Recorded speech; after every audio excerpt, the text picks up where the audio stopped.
জি, আপনার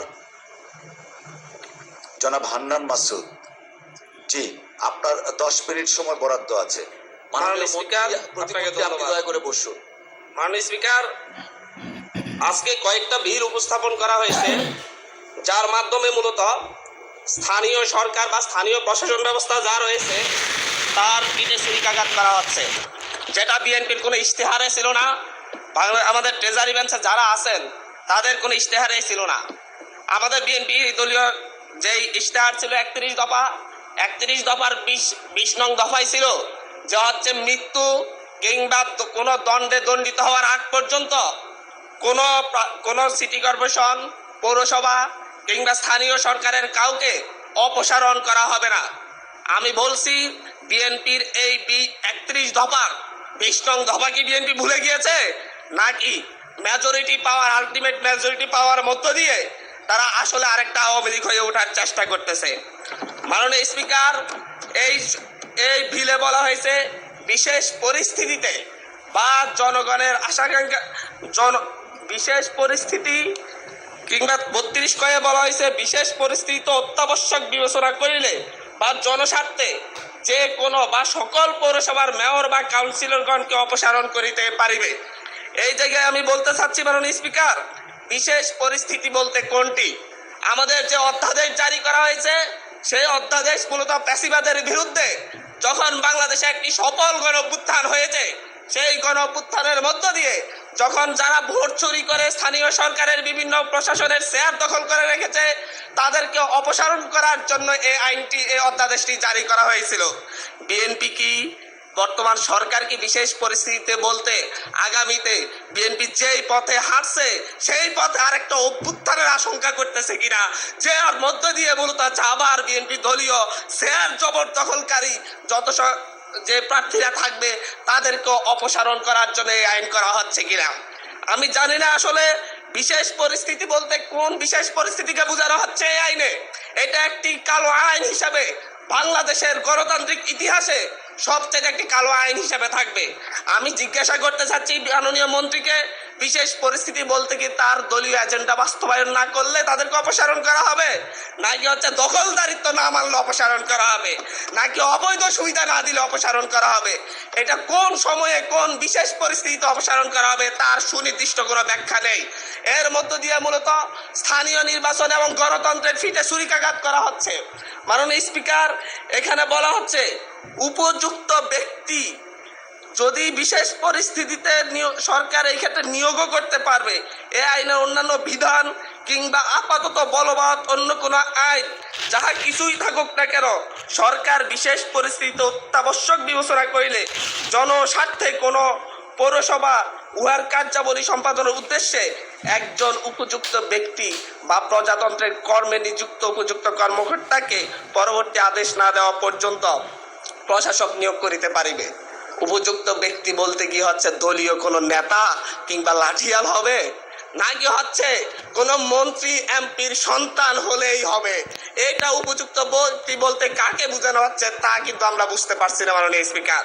মাননীয় স্পিকার, এর মধ্য দিয়ে নির্বাচিত প্রতিনিধিদেরকে সরিয়ে অনির্বাচিত শুধু মামা খালুর জোরেই বিভিন্ন প্রশাসনে বিভিন্ন পৌরসভা মেয়র কিংবা কাউন্সিলর পদে কিংবা সিটি কর্পোরেশনের মেয়র কাউন্সিলর পদে দলীয় নেতাদেরকে বসানোর একটি ফাইতারা করা হচ্ছে। মাননীয় স্পিকার, আমরা কোনো কথা বলতে গেলেই আমরা দেখি যে হচ্ছে বিভিন্ন সময় যখন হচ্ছে আওয়ামী সংসদ ছিল, ফ্যাসিবাদের সংসদ ছিল, তখন স্বজন হারানোর বেদনা উঠে আসতো মাননীয় স্পিকার। এখনো দেখা যাচ্ছে আমরা যখনই গণতন্ত্রের কথা বলি, যখনই স্থানীয় সরকারকে আমরা শক্তিশালী করার কথা বলি, তখন বলা শুরু করে আমরাই তো গণতন্ত্রের প্রবক্তা, আমরাই তো নতুন করে বাংলাদেশকে গণতন্ত্র উপহার দিয়েছি, আমরাই তো বাংলাদেশে নতুন গণতন্ত্রের পুনর্জন্ম দিয়েছি। 17 বছর ধরে আমরা লড়াই করেছি। 17 বছর ধরে লড়াই করেছেন বলে বাংলাদেশের গণতন্ত্রকে আবার গলা টিপে হত্যা করার সুযোগ নেই। আবার মাগুরা নির্বাচনের মতো আজকে বগুড়ার নির্বাচন এবং শেরপুর নির্বাচনের কারচুপি দেখেছি আমরা মাননীয় স্পিকার। আমরা যখনই ফেসবুকে ঢুকি আমরা যখনই দেখি যে বিভিন্ন সংবাদ মাধ্যমে ধানের শীষে ছাপ্পা সিল মারা হচ্ছে মাননীয় স্পিকার, আজকে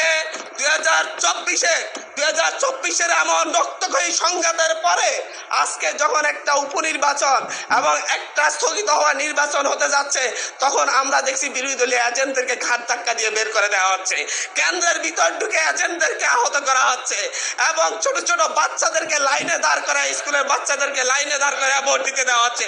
এর চাইতে নির্লজ্জতা আর কি আছে মাননীয় স্পিকার? এর মধ্য দিয়ে মূলত আরেকবার বাংলাদেশকে সংকটে ফেলা হচ্ছে।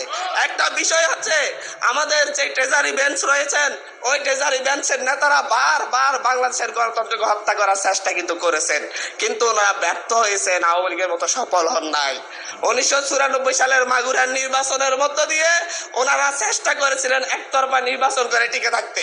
1996 সালে একতরফা একটা নির্বাচন করেছিলেন, 12 দিনের মাথায় জনগণের চাপে সরকার থেকে পদত্যাগ করে তত্ত্বাবধায়ক সরকার ব্যবস্থা দিতে হয়েছিল। আবার 2006 সালে এসে বিচারপতির 2 বছর মেয়াদ বাড়িয়ে তারপর আবার ক্ষমতায় থাকার বন্দী করেছিলেন, কিন্তু বাংলাদেশের জনগণ সেই সুযোগ দেয় নাই। চুরি করা যায়, কিন্তু চুরি করে সেটা হজম করা যায় না, যেটা আওয়ামী লীগ করেছে মাননীয় স্পিকার। ঠিক একইভাবে 2024 সালে এসে এখন 2026 সালে এসে এখন আবার চুরির ধান্দায় নেমেছে। এবং চুরি করে আমি আবারও বলছি, বিএনপি যতই চেষ্টা করুক আওয়ামী লীগ আর হইতে পারবে না মাননীয় স্পিকার।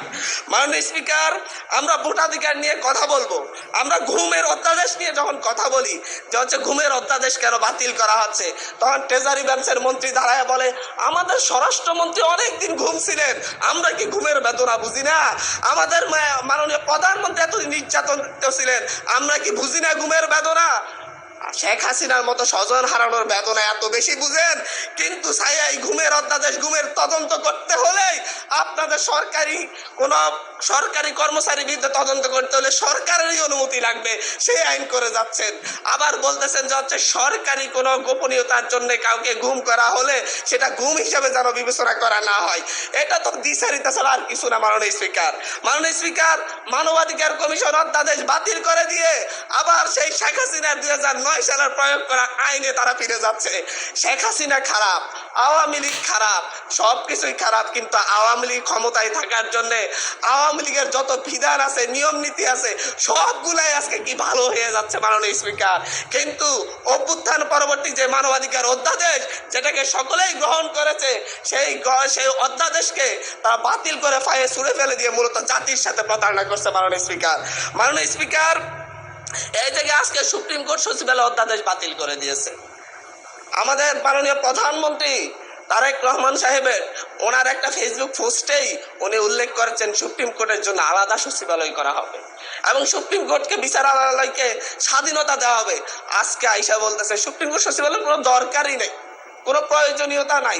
এখন যদি বলি যে হচ্ছে আমরা বিচার বিভাগের স্বাধীনতা চাই, 28 জন বিচারককে শোকজ করা হয়েছে তাদের অভ্যন্তরীণ মেসেঞ্জার গ্রুপে শুধু আলাপ আলোচনা করার কারণে। বলি যদি আমরা বিচার বিভাগের স্বাধীনতা চাই, তাহলে আমাদেরকে বলবে মেজর শহীদ প্রেসিডেন্ট জিয়াউর রহমানই তো বিচার বিভাগকে স্বাধীনতা দিয়ে গিয়েছেন।